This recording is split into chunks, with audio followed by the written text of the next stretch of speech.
That's why we have to really be aware of these changes. Because baka yung dahilan natin dati, naayos na. Kasi totoo naman kung empleyado ka, gusto mo mag-invest, alam naman mag-day off ka pa sa trabaho para ayusin yung papeles.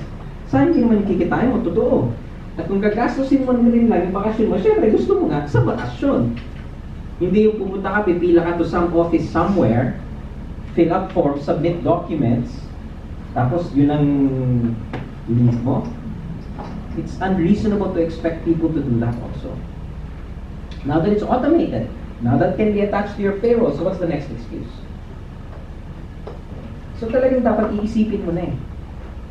Gusto mo ba talaga yung sinasabi mong pag-ascenso? Which again goes back to what we discussed that actually we don't like to prosper din eh. It's more fun to complain. Diba? Manisi ka na lang eh. Kasi walang ginawa yung gobyerno eh. Kasi walang ginawa yung ganon eh. Kasi ganito, ganon eh. And it just keeps on reinforcing these old beliefs and mindsets that are really obsolete.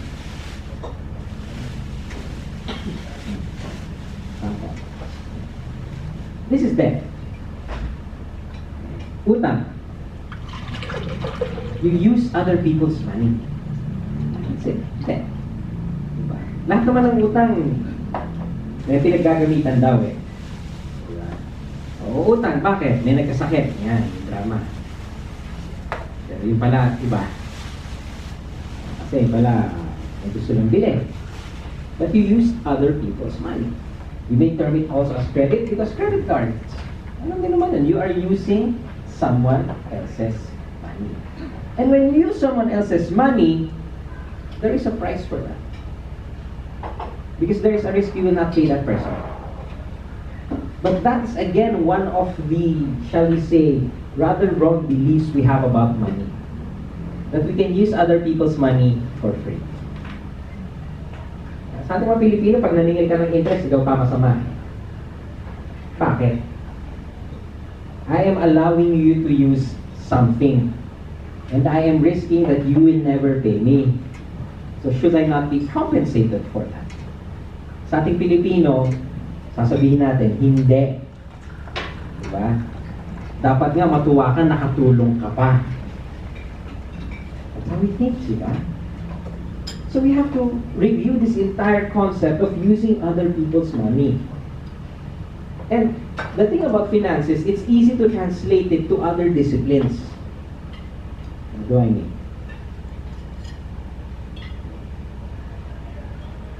Archimedes said, give me a lever and a fulcrum on which to place it, and I shall move the world. In engineering, physics, yan yung ginagamit. And that's why we're able to build buildings like this. The concept of a lever. It's a tool. It makes life easy. It allows bigger things to be accomplished. So, you do that in the physical world. Why not in the financial world? That's why in finance, there is such a thing as financial leverage. Companies are leveraged. What does that mean? You are using other people's. That's what financial leverage is. And if you look globally, every large corporation, with maybe the exception of Apple, maybe, uses other people's money. Are they wrong to do so? No. Locally, I'm pretty sure all the listed corporations in the Philippine Stock Exchange have liabilities of some sort. And when you're talking liabilities, that means you are using, again, other people's money. The banks, they loan to these companies. These companies issue bonds themselves. And whenever you do either of those things, someone else is using the money. So pagdating sa atin, on the personal level, bakit tayo nahihiya umutang? Why is it such a social issue to borrow money? Nakakahiya daw umutang eh.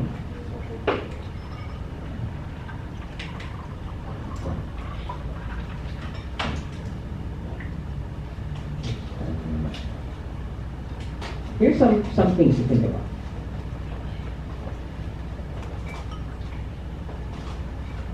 We actually don't borrow a lot in credit cards. That's a relatively small figure. I know the absolute amount looks big from an individual point of view, but remember, we Filipinos spend close to 1 trillion pesos every month on stuff. You know, just stuff. 1 trillion. So, if you look at it that way, we're not really borrowing so much money.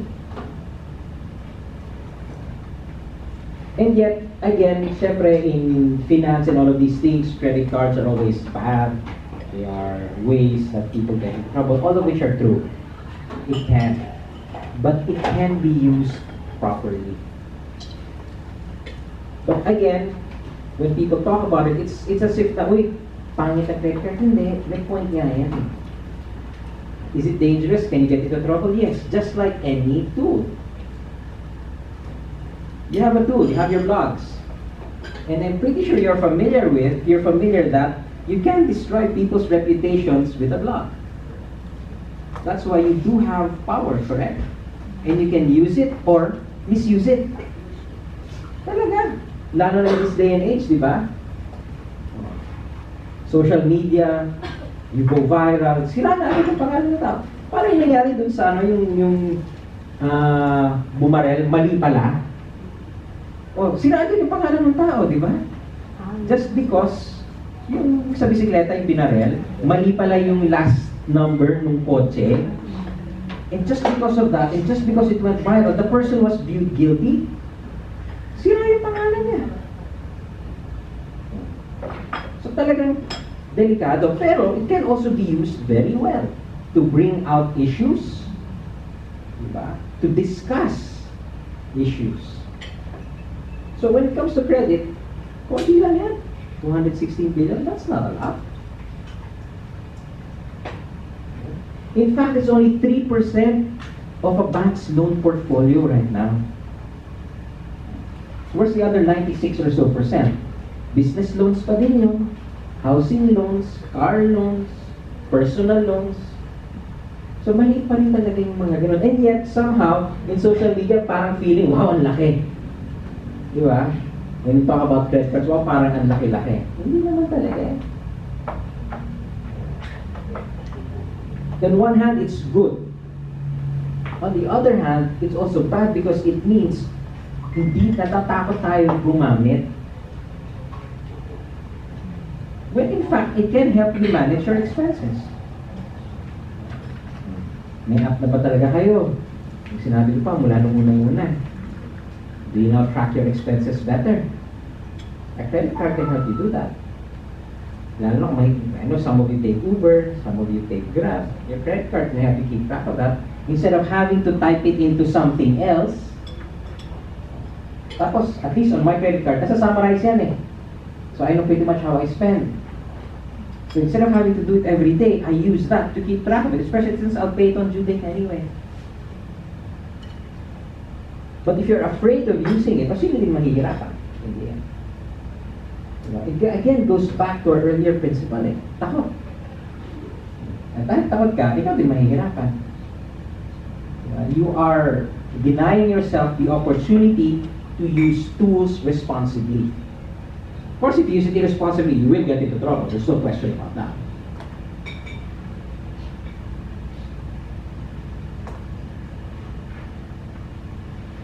So if you're going to borrow money, what should you think of? What do you think if you're going to borrow money? Huh? The interest. No. Why na? Why? Nag-mortgage. Bumili ng bahay. Ito mas yung value ng bahay. Umutang ulit.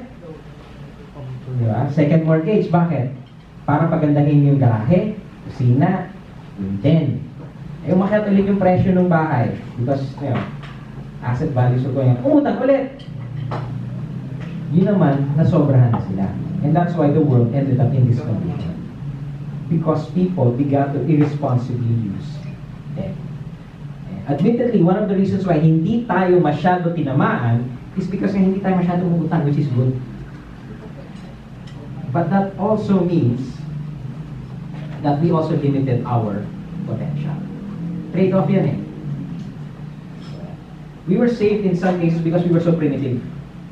We were not into all of these, derivatives, mga kung ano, credit default swaps na yan. Kaya hindi tayo masyado tinamaan. Sa lagay nito, di pa tayo masyado talaga tinamaan. Yung mga tinamaan, countries like Spain. Spain's unemployment is hitting or went over 20%. 1 out of 5 walang trabaho. Tayo kahit pa paano single digits pa. 5.7. Mga ganon. Pero yun lang ang counter naman dyan is, wala dyan yung mga OFW, nakaalis na eh. Pag bumalik lahat yun, may trabaho ba yung mga yun dito? Wala din. Kaya nga umalik siya kasi walang trabaho dito eh, di ba? So, yun yung counter arguments. But again, officially, single digits, so 7% GDP growth, best in Asia. If you look at our more evolved financially neighbors, may problema sila. But we can take their problems and sort of learn from it. Ay, ganun pala nangyari pag talagang nangungutang ka masyado. Yes. Especially yung bahay, maganda utangin pag in-send sa'yo. Ngayon kung uutang ka, tapos sa condo, tapos feeling mo paparentahan mo yan, yun ang problema tayo. No? Because basically, I don't think that person ran the numbers. Is borrowing for that really the financial solution? 10 million yung condo, utangin mo yung 7. Okay? Kasi 70% maximum eh. 30% equity. So 7 million utang mo. So nagbabayad ka na ng interest dun sa 7 million. So binigay sa yung condo, tapos na. Nagbabayad ka ng interest sa 7 million. Magkano mo yan, Papa? Renta. Diba? Sapat lang ba na ma-cover mo yung amortization? A lot of people will say yes. Or kung ayaw ng condo yung mga kumuha ng Uber. Umutang, kumuha ng kotse. Nag-Uber ngayon. Tapos feeling nila, basta lang mabayaran yung amortization ng kotse, kumikita na sila. Hindi. Diba? Hindi pa. Kasi may gasolina ka pa. May insurance ka pa. Yung oras mo pa. Diba? And by the way, dapat nagbabayad ka rin ng tax dun sa kinikita mo. I'm pretty certain most of them don't. But they're supposed to. So again, if your business requires you evade taxes or commit an illegal act to remain viable, may problema yung negosyo. So after all of that, was it actually a good use of borrowed money? I'm not complaining because I use Uber a lot. Natutuwa ako, ang dami nila. But for the people running it, is that really an efficient way, efficient use of credit? Kasi yung isa nasakyan ko about 2 weeks ago, alam ko talagang kinukuha niya yung kotse, pang-gimmick, kasi ang ganda ng loob eh, red and black leather pa eh. Tapos yung may-ari mismo, bata pa, mga siguro late 20s, forma talaga. Ganda nga ng mags eh. Pero, inutang. So, inu-Uber niya para mabayaran. So, since siya nagda-drive, so ibig sabihin, hindi siya talaga din kumikita. I hope he has other businesses. But is that really a good way to use credit?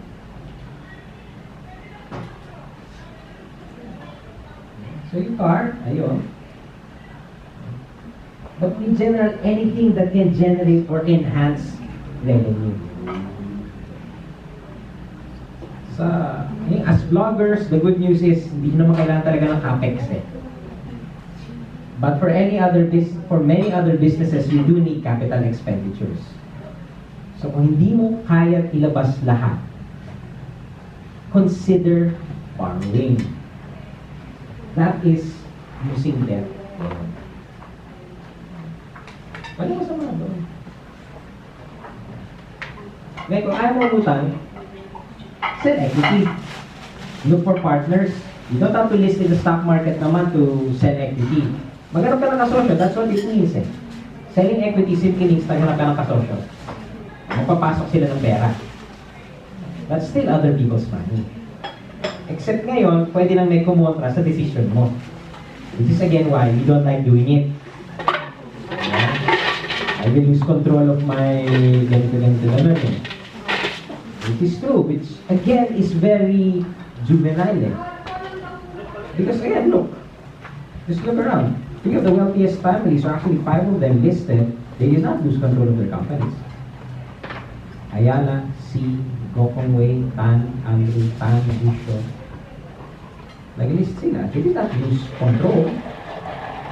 And yet, they were able to grow more than their competitors. Whereas the people who did not, napag-iiwanan, favorite example ko dyan, pag napag-iwanan, nawala na talagang nanginayang ako, COD eh. Ayan, magkakahalataan na naman tayo kung edad natin eh. Ano ba yung COD daw? Di ba? Nanonood pa tayo nun, di ba? Yung ano dati? Oo. Oo, di ba? Yung pagpasko. Diba? Sa Green Hills, ha? Ay, ako eh. Ako, sorry ha. Wow! Palusot! Ano namin lagi yun, di ba? Sa Cubao pa yun eh. Yung COD, every year. It was a spectacle. I distinctly remember my parents and grandparents taking me there every year to watch that. Makikipagsiksikan ka, kasama nung ano. Kasi yun, tataas yung mga bata para makita. And for its time, it was ahead of its time eh. Di ba? Yung animation ng mga gumagalaw na yun, ang ganda. So bakit sila nawala? Yun eh. Hindi nila nagamit. They refused to list. They really refused to borrow. And when they did borrow, it wasn't used well. Hindi ko na alam eh. It's been passed around eh. Wala na yata eh. I don't think so. Yung Paisano are trying now. That's why they're redoing it. Pero Visayas, Mindanao sila malakas eh. This means sila eh. Because they're taking the SM model and now they're learning from it. But they know they can't compete with SM really in Luzon eh. So Bismil talaga sila nag-concentrate ngayon. SM naman yung sinusubok na pumunta doon. Pero ayaw mo tao. Yun na. So, Talaga? Ayaw? Ano mo pa na rin sa akin? Sa kabila ko ayaw. distraction is environmental issues. Pwede naman tayo sa mga So, yan yung magandang paggamit sa net. You really need to study it. Because the thing with debt is, once it gets out of hand, debt na rin yan. Debt na yan. That's debt. So, ano yung bad debt? Consumer goods.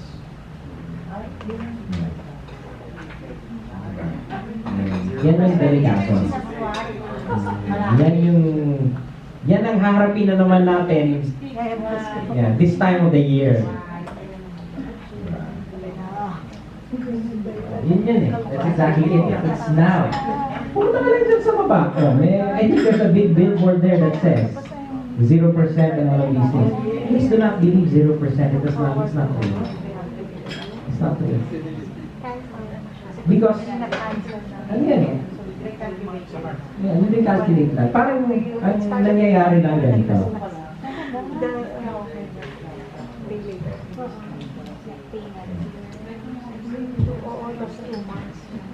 Dati, pag bumili ka ng 100, bibigyan ka nila ng 2% interest, babayaran mo 102. Ngayon, ang sinabi na lang nila, galing, no? Ano pa rin binabayaran mo? For all you know, actually 105 yan. Pero zero pa din. And financially, I can say this because in this country at least, the bank overnight rate is still positive. Meaning, if you had money and wanted an easy way to earn, you lend it to a bank overnight. And the bank will pay you a rate just for having your money overnight. That's the bank overnight rate. So if banks are willing to pay just to use other people's money overnight, what is this person doing lending money for 30 days or more and not charging? Is that logical? Especially since you're not sure this person will pay. Kasi pag consumer yan, sa credit card, they cannot repossess what was bought with it. Bawal yun eh. Hindi naman na pwede repossess yun eh. Wala namang document that says they can. It's not a mortgage. So pag kinuha mo yung credit card, bumili ka at hindi ka nagbayad, they really cannot seize whatever it was you bought. So kung hindi nila nagbayad yan, don't you think that is a massive risk for the person who lent the money? So why are they doing that? And how can they remain in business if they are consistently doing that? Diba? But it's a nice thing to think that people are letting you use money for free. It's not true. At least not yet. Diba? We will get to that point also. In Japan, they, like I said before, they already have negative interest rates. So, ibang usapan na pag gano'n. But my point still is, pag sinabihan ka ng 0%, especially if it's for a consumer good, that's not usually true. Kasi may risk dun sa nagpautang eh. Now, sasabihin, hindi naman ako nagpapayag. O sige, but someone is still paying for it. Someone still has to pay for that risk. And that's why you have to really rethink it if you're going to borrow money for consumer goods. Now, I know you may have siblings or children who are working. Alam ko naman na uso dyan pag may SSS, utangin mo na yung SSS as bumili ka na lang ng gadget eh. That's very popular. Diba? Kasi baka may ibang, tama na, baka may ibang gumamit. Diba? So, ikaw na lang, utangin mo. O kung utangin mo na lang ng mandate, bakit di mo na lang i-invest sana? So, babayaran mo rin, pero pagkatapos mo bayaran, you have an asset that is potentially earning. Diba? Kung utangin mo din lang naman sa SSS eh, at babayaran mo din lang naman, why don't you put it in something that can generate revenue for you? Now, in the past, again, hindi pwede kasi dati 5,000, 10,000 yung utang mo, wala kang magagawa nun eh. Eh ngayon meron na, 300 nga, meron na eh. Ayaw mo ng sunlight, pumunta ka sa stock market, 5,000 lang kailangan mo dun eh. Pwede na rin. So may magagawa na talaga. So again, you borrowed money, but it was a way to enhance your financial condition. Binili mo ng mutual fund, binili mo ng stock. Binayaran mo after 2 years. Okay? Bayad ka na sa SSS. Does that mean wala nang kalagay yung binili mo? If you had bought Jollibee, chances are you're making close to 50% by now. Magkano yung binayad ng interest? 9% lang naman yung 10% yung 9-11 lang minsan naglalaro yung interest sa SSS, di ba? Nagbayad mo na yung 9-11% na yan. Tapos yung binili mo, umakyat na, halos dumoble na. O, di ba maganda yon? Yun ang tamang paggamit ng utang. Now, I'm not saying you go out and borrow money from the SSS. I'm saying if you are dead set on borrowing money from the SSS just to use your benefit, why don't you put it in something that can generate value for you moving forward? Pero kung gusto mo talaga, actually ako hindi ko bibili ng iPhone 7, kung bibili ako ng gadget, I'll buy the PlayStation 4, yung bago. May bago na rin eh. Hindi slim. They call it the PlayStation 4 Pro. Bakit yun? Ha? Why? Why PS4? Kasi mas matagal ang buhay nung kasi yung iPhone eh. The iPhone, actually, next year may 8 na eh. Yung PlayStation 4 Pro, it's going to take a while for it to become obsolete. And it's half the price of the... It's pretty much half the price of the iPhone 7. So, yun lang yun. Kung, yun lang sinasabi ko is, kung may gagawin ka din lang sa pera mo, why don't you explore all options? Agencies. Nagkasakit eh. Okay, so did you not have a plan? If you think about it kasi, when we keep condoning our friends and relatives' behaviors, they don't change. Kung lagi mong tutulungan, Pag iniyakan ka, hindi magbabago yan. Iiyakan ka na lang palagi.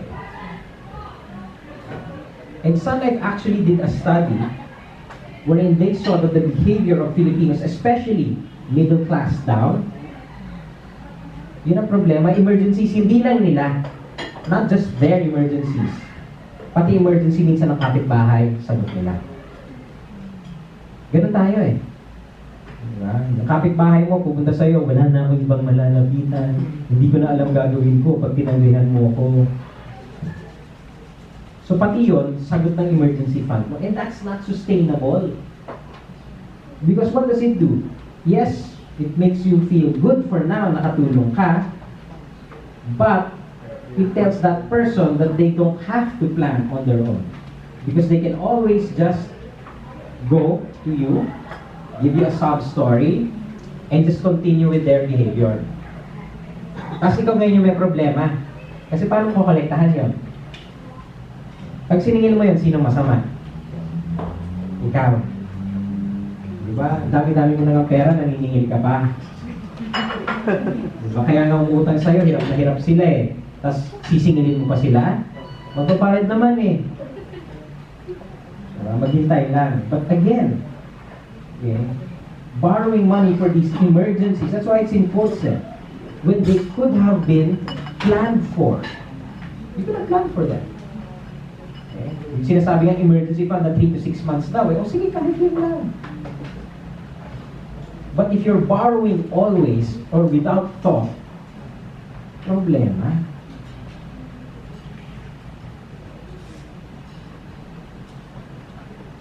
So how much debt can you have? How much is safe to borrow? What do you think?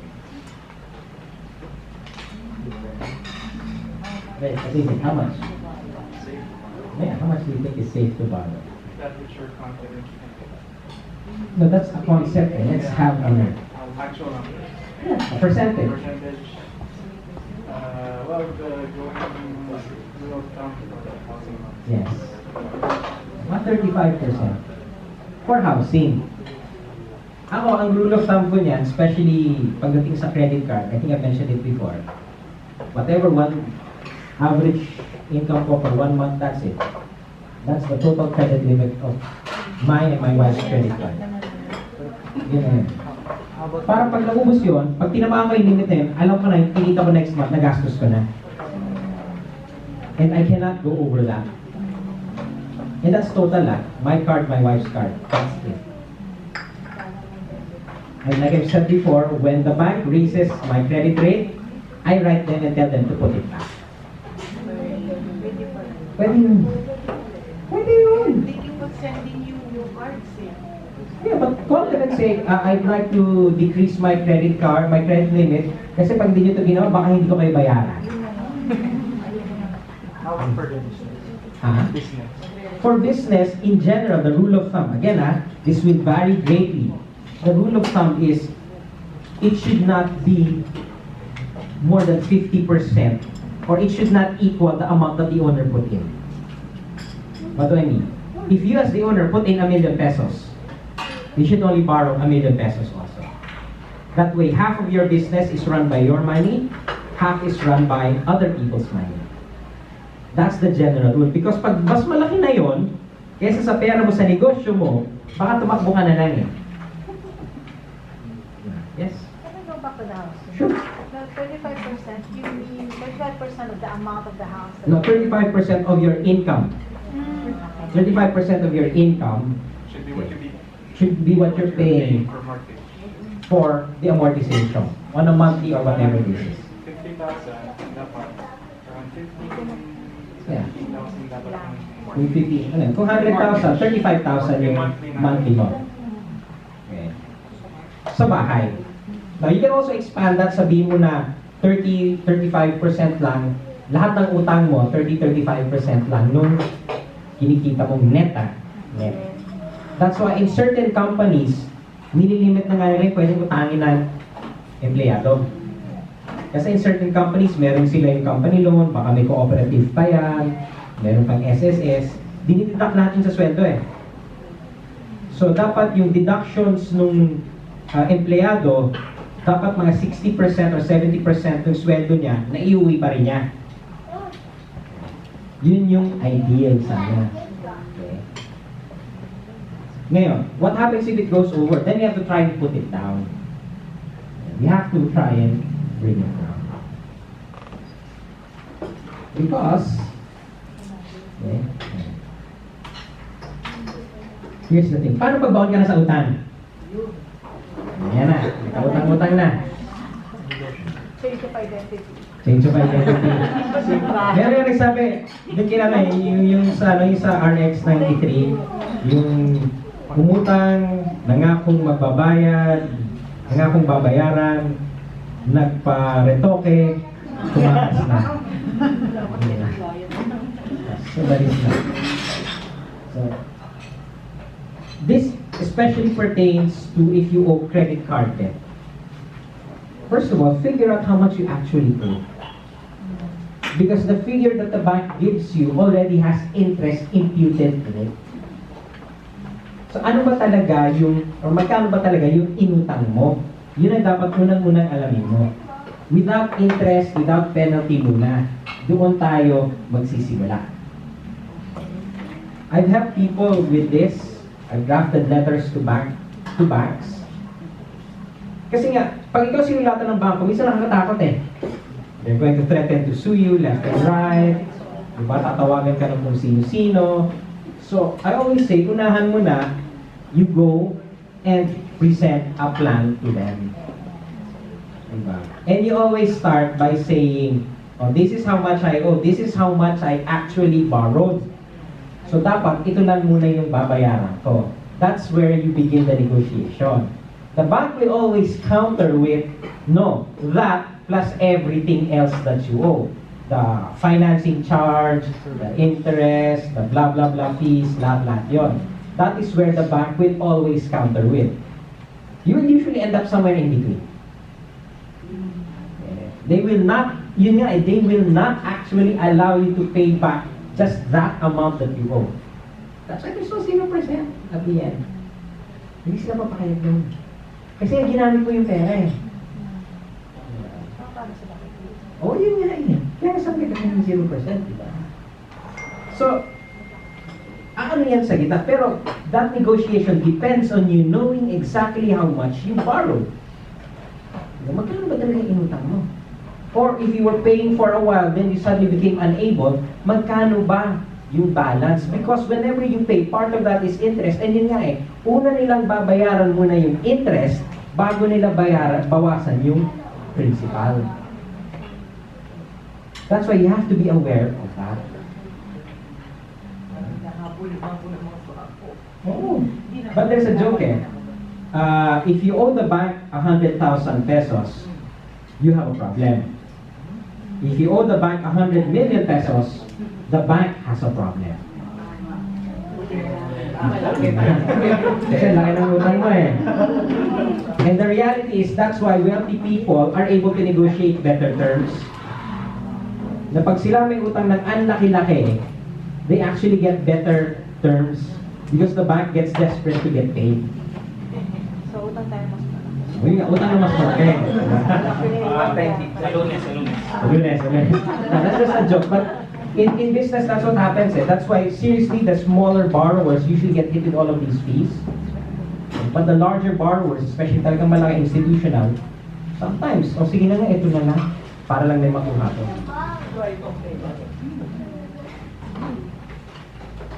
Then you have to tell them. Then you wait, how much can you pay?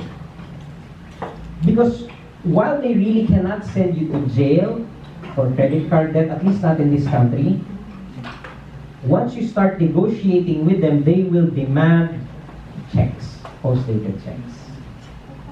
At pag tumalbog yun, may kaso yan. That's why they will insist on that. That's the first thing we should be clear on. Tanong mo, bakit ka utang? Why are you borrowing? Is it for business? Is it for personal? Is it for a medical emergency? Is it for what? Lifestyle, pwede. No? Gusto mo lang na... Di ba? Kita di ba may nagka-camp out na sa labas ng mga Apple Store sa US? Di ba? May tent pa sila doon. Para lang makakuha ng phone. Bakit? Next year, 8 na. Mas gusto ko yung 8, so happy daw yung 8 eh. Diba? iPhone 8. Okay. Maraming mga ganun. So, hindi ko na lang next year. But, what if you are still going to borrow money for that? I won't judge you if it is. It's your money. But, is it really worth it to you? If you say it is, then no one else can say otherwise. But be very, very clear why. Kasi minsan pag hindi clear yan, number 1, you can get in trouble, and number 2, yung nagpautang sa'yo, baka magalit pa sa'yo. Sasabihin mo, pag ganito, biglang pagtingin sa social media mo, yun pala, nag-out of town ka lang. Diba? Pero nung umutang-utang ka, ang drama mo kung bakit mo kailangan. Kilala din ako, gano'n. Diba? Kala mo, laking problema, biglang mamaya, ay, sa'yo na buhay ko, nandito ako, selfie-selfie. Diba? Mga gano'n eh. Why are you borrowing money? And of course, do you really have to? Maybe a change in lifestyle, and you don't have to borrow money. Borrowing money sometimes is the easiest solution. Utang na lang ako para hindi na ako mag-isip. Diba? Tapos pagdating ng bayaran, iyakan na lang muna tayo. Diba? Or taguan na lang tayo. Yung mga ginagawa biglang papatayin yung Facebook page, magbabago ng SIM, block na lang, mga ganun. So, we really have to borrow. Have you considered other options, especially changing your own behavior? Because even if you do borrow, even if you end up at the end borrowing, paying back will mean a change in behavior. Saan mo kunin yung pabayan? Umutang ka ng 10,000.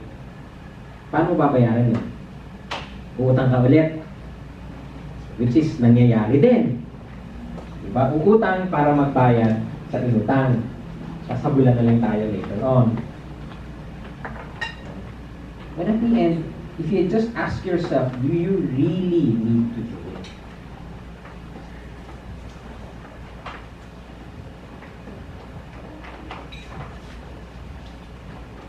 Because, again, since debt is a tool, it can be used well. That. I think some of you have businesses, other than writing. Have you ever considered borrowing money to expand your business?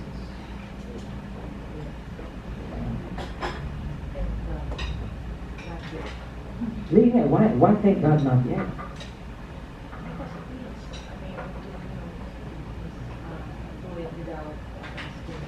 Exactly. Why is there stigma versus using other people's money? I mean, it's good, I agree.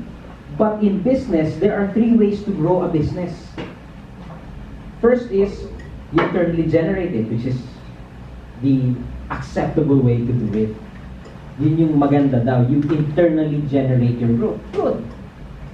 What's the second one? You borrow. You leverage. What's the third? You list. You sell to the public ownership. Those are the 3 ways. So, if you have a business and you want to grow it, why are you going to limit yourself to one tool? Why don't you at least explore the other two? I'm not saying you go out and do it, but at least explore the possibility. Kasi sino din ba mahihirapan? Ikaw din. Especially if your competitors are using all 3 tools. O ikaw, isa lang, sila 3. O sino lalaki? And if you want a really big example of that, SM. Some of us still remember SM when it was pronounced Schumann. Nung dalawang salita siya, hindi dalawang letra. Natandaan niyo pa yun? Magkakaiba tayo. Kasi pag hindi ko na natatandaan yun, kaya pinabutan mo na talaga SM. Di ba dati talaga magkahula yun eh? Schumann. Napo yun sa lapo. So, Alam diri, hindi ako. Napakwento ng lolo ko. nakakwento lang, di ba? Siyempre kinuwento sa atin. Tapos dati, sapatos lang daw binibenta nila, di ba? Nanay ba?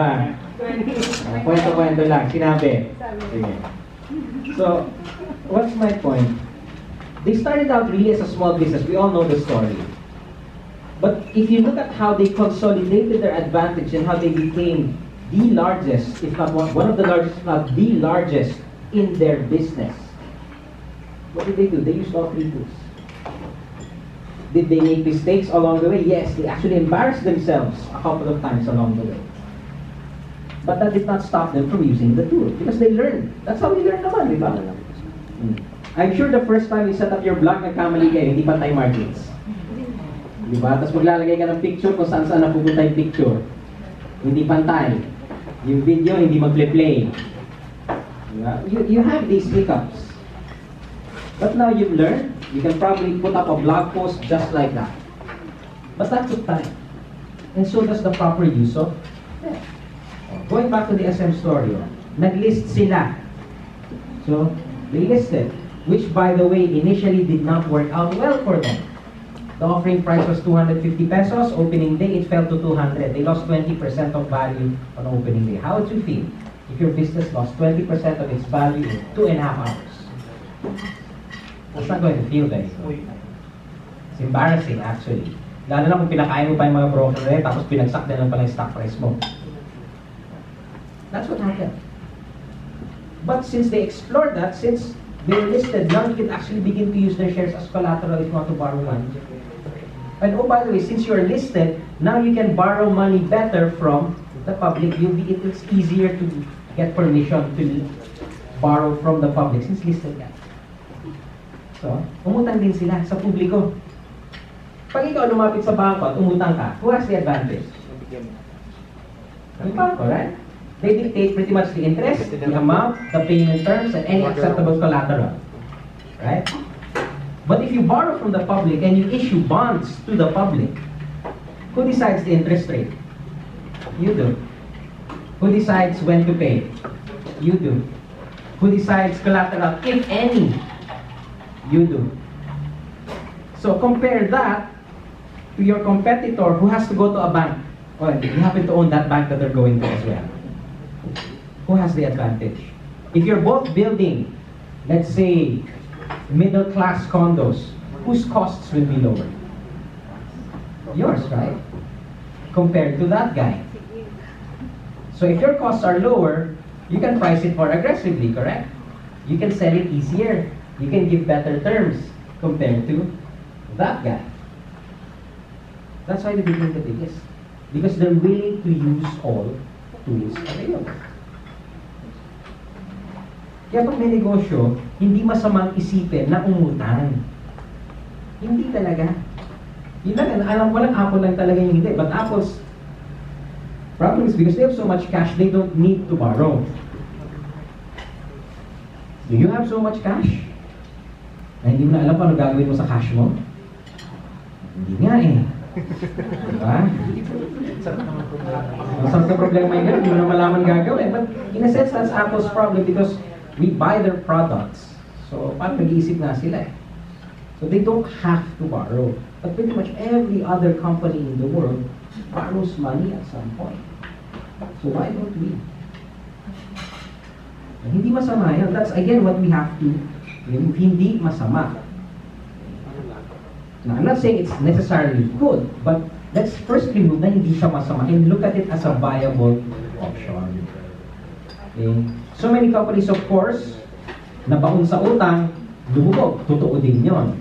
Kaya kailangan gamitin na maayos.